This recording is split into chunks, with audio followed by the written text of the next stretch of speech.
সম্মানিত দর্শক, আপনাদের সকলকে সবুরটেক চ্যানেলে স্বাগত জানাচ্ছি।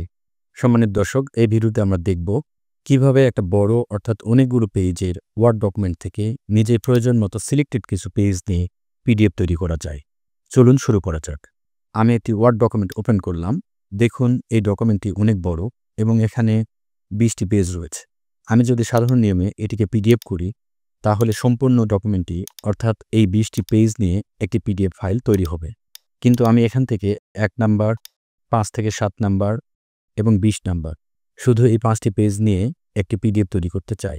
সম্মানিত দর্শক, এর জন্য যা করতে হবে তা হলো আমাদেরকে প্রিন্ট অপশন ওপেন করতে হবে।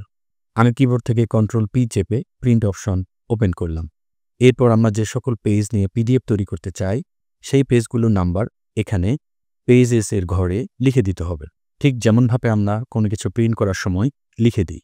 আপনারা চাইলে এখানে অল পেজেস রেখে দিয়ে সম্পূর্ণ ডকুমেন্টটিও পিডিএফ করতে পারেন।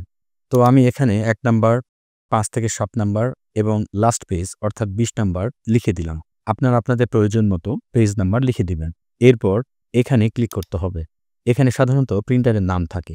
কোনো কিছু প্রিন্ট করতে চাইলে প্রিন্টারের নামটিকেই এখানে রাখতে হবে। কিন্তু আমরা যেহেতু পিডিএফ তৈরি করতে চাই তাই এখান থেকে মাইক্রোসফট প্রিন্ট টু পিডিএফ অপশনটি সিলেক্ট করে দিতে হবে। এরপর আমাদেরকে প্রিন্টের উপর ক্লিক করতে হবে। এরপর আমরা পিডিএফ ফাইলটি যেখানে সেভ করতে চাই সেই লোকেশনটি ঠিক করে দিতে হবে। সম্মানিত দর্শক, আমি ফাইলটিকে ডেস্কটপে সেভ করতে চাই, তাই এখান থেকে ডেস্কটপ সিলেক্ট করে দিলাম। এরপর ফাইল নেমের ঘরে ফাইলটির নাম দিয়ে দিতে হবে। আমি ফাইলটির নাম দিলাম সবুর01।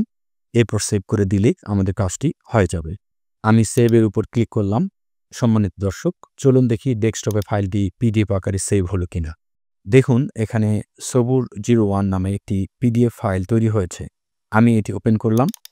এখানে দেখুন আমি যে 5টি পেজ নিয়ে পিডিএফ বানাতে চেয়েছিলাম শুধু সেই 5টি পেজই এখানে রয়েছে, অর্থাৎ আমাদের কাজটি সুন্দরভাবে সম্পন্ন হয়েছে।